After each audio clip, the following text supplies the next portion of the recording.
Hey guys, I'm Ryan Young, and welcome to my first ever golf vlog. I've had so much information trapped inside my head over the last month that I needed to get it out, and I felt like what better way than share it with you in this platform. Today, I'm going to be talking about how to get ready for a competitive tournament round, and I'm specifically talking to high school elite level players, collegiate golfers, amateurs competing at a high level, and fellow golf professionals like me. If you like what you hear today, please be sure to subscribe to this page, like the video, and share it with your friends. I'm going to be doing much more of these, so please stay tuned. Thanks for watching, and I hope you enjoy.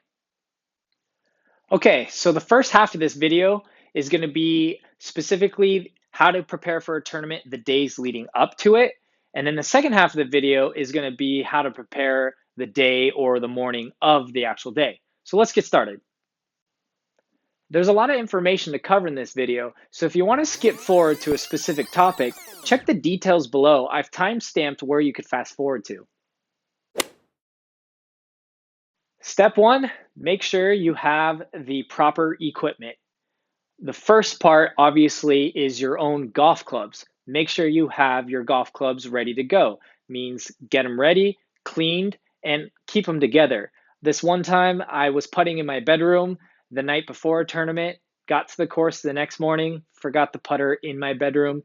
That was not a fun morning.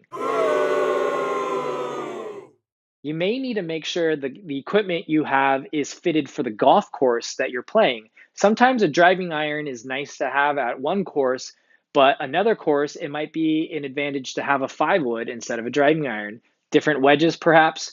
You'd be the judge. Make sure you do your practice rounds. Now, the other set of equipment, things that we also might take for granted, is your typical things inside the golf bag. One being a rangefinder, yardage book, and a battery. You don't want to be on the golf course and your rangefinder's battery dies. So make sure you always have a spare.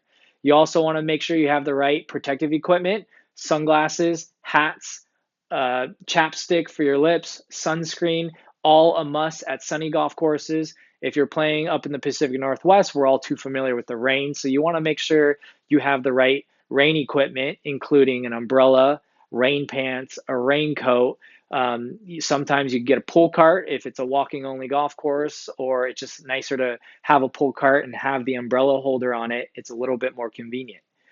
You also need things like food, snacks. I love having some beef jerky, maybe a granola bar, a 10th tea bar, or a bag of nuts or even fruit in your bag. If it's a long day, maybe even pack a lunch the night before and make sure it's ready to go the next morning. You also want to make sure that you have the essentials like golf balls, tees, ball markers, and that kind of basic, simple stuff. But trust me, I've done it before. You get to the golf course with one golf ball, that's a stressful day. Make sure you have it all ready to go the night before and put it in front of the door on the way out. This is all my gear ready to go for the next morning. I've got my clubs, all the stuff inside my bag, and of course my rain gear. Here's a list of everything that I suggest you make sure you have ready to go prior to going to your tournament. Step 2, make sure you're physically prepared. Depending on your skill level, the tournament you're playing in could be 18, 36, 54, or even more holes. That is a lot of hiking. I don't know if you know, but most golf courses are anywhere from 5, 6 to even 8 miles. And we don't always get to use a golf cart, so you need to actually get some cardio in. I recommend going to see a golf specific physical trainer, go to a gym, get on the elliptical or the treadmill, or what better way to get ready than physically going to play those golf courses in the amount of holes and days that your tournament is. Step 3, mental preparedness. By now, you've gone to the course, you've gotten a yardage book, you've done some practice rounds, and you've taken a lot of notes. Make sure you study those. What's the purpose if you don't already know what you're going to hit when you get to that hole? It's only a blind golf course once. Once you've played it, you know exactly what you're going to do the next time you go there. So make sure you're doing your due diligence and you're as mentally ready to play and compete at the highest level when you get there the day of. Step 4, make sure you get a good night's sleep. This doesn't necessarily mean the night right before a tournament. It also means the nights leading up to a tournament. Oftentimes, our sleep schedule skips a couple days, so we got to make sure we're well rested. We also don't get to pick and choose our tea time, so we could have a morning tea time, then a late tea time, and depending on how you play, could be another morning or late tea time. So we just want to make sure we give our body enough rest leading up to a tournament. All right, that's it for everything you need to do to get ready for a tournament the days before. Now let's move into what you need to do the day of. Step 1, the morning of. If you want to be like Tiger Woods, he wakes up 4 hours before his tee time. That means if you have an 8 a.m. tee time, you're waking up at 4 a.m. just to get ready. Easier said than done. Let's be realistic. I'm assuming 2 hours is probably normal for you if you have an early morning tea time. But if you have a noon tea time, 4 hours, no problem. If you're not a morning person like me, sometimes you can request a later morning tea time or even an afternoon start. So hit up your tournament director and try. Worst case, they say no, and then yes, you're going to have to wake up earlier than you want. Part of waking up this early means you have time to get your body ready to be an athlete that day. So let's go ahead and start warming up the body. For me, that means going through my stretching routine that I do every morning, at least 20 minutes to help loosen up my body. Some of you, that might even mean going to the gym, going for a run, just getting the blood pumping and getting you ready to go. During this morning routine, make sure you eat. If you have a morning tea time, make sure you have a complete breakfast, enough to give you energy for at least the start of your round. If you know you're going to wait until the afternoon to tee off, go ahead and pack a lunch so you have plenty of food ready to go. Also, before you get dressed, make sure you check the latest weather forecast at the city you're going to play at. If it's going to rain, you want to make sure you pack your rain gear. If it's going to be really sunny that day, you want to make sure you have layers to strip down.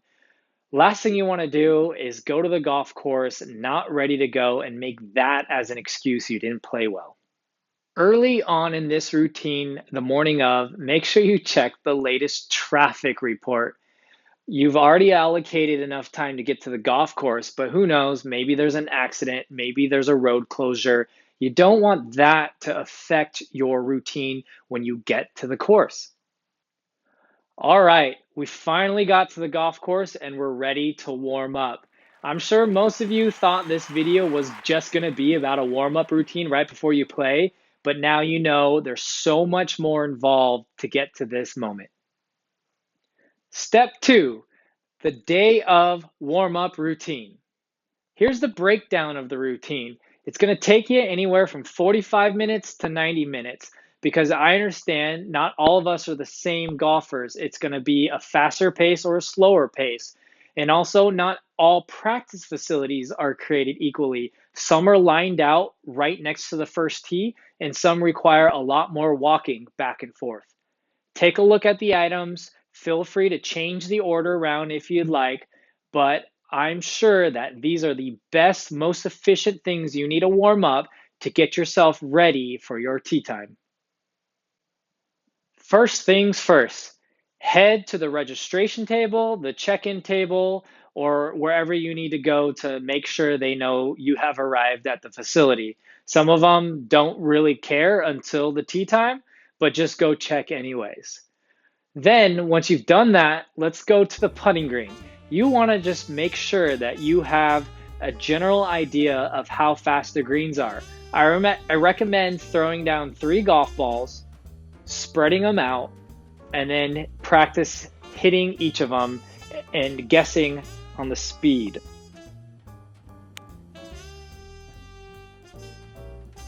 A good lag putt should finish inside 3 feet.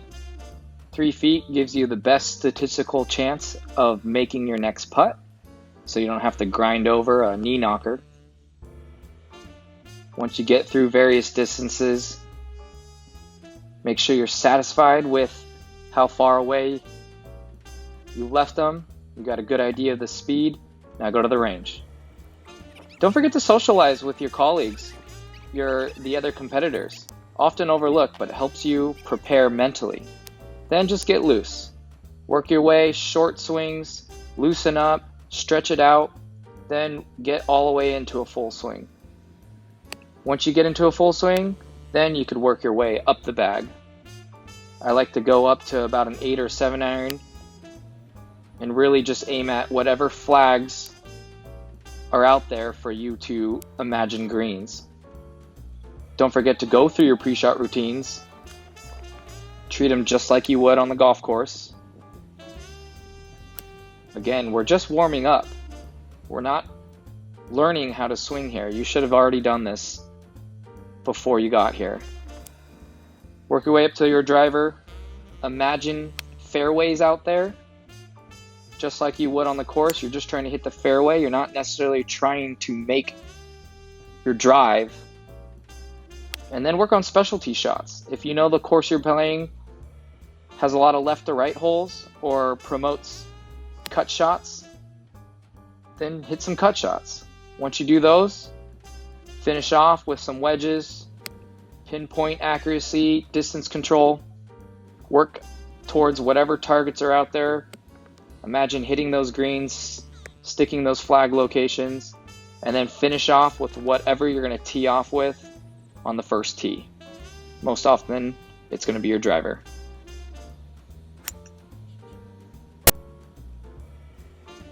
Then head to the short game area. Practice in very similar spots you expect to be missing the greens, if at all. Figure out how much they're going to roll out. Hit some bunker shots. Get used to the texture of the sand. Figure out, again, how far the ball is going to roll out. And then go back to the putting green and hole some putts out. Especially 3-footers. You just want to see the ball get in the hole. Before I finish up, here's some general pro tips that I have found are really helpful when getting ready for a tournament. Know what kind of tournament you're playing in. At almost every level, there's around 4 or 5 major tournaments that you want to focus all your energy on. Maybe you schedule yourself into some practice tournaments to help you prepare up for these majors. Make sure you structure your tournament schedule accordingly. At the high school level, you want to spend about 60% of your total golf time practicing, while only 40% of your time is spent for actual playing in tournaments. When you get to college, you could flip that. 70% of your time should be playing tournaments, while only about 30% of your time is actually practicing. This is all to help you ramp up, because once you're professional, you're almost competing outright and you have very little time to practice and play for fun. If your tournament lets you, grab a caddy. You could hit up your host facility and see if any local caddies are available. They're going to help you with course knowledge. They're going to help you keep your mental game on check. And at absolute worst, they're going to help you lug that bag around for the whole day. All of that is at least worth a stroke or two, which could be your competitive edge. All right, that's all I have for you. I know this was a lot of information to digest, so feel free to rewind this and go back to the important parts, take some screenshots, and put this to use. I did this for you to help you get prepared for your next tournament, because I want you to do as best as you can. Before I send off, I have one final question. What tournament are you getting prepared for? And I actually want to know, so please comment below. I'd love to know where you're playing and what tournament you're playing in. If you enjoyed watching this video, please hit the like button and subscribe to my channel right here. Take a look at my other videos and set your notifications so you know when the next one releases.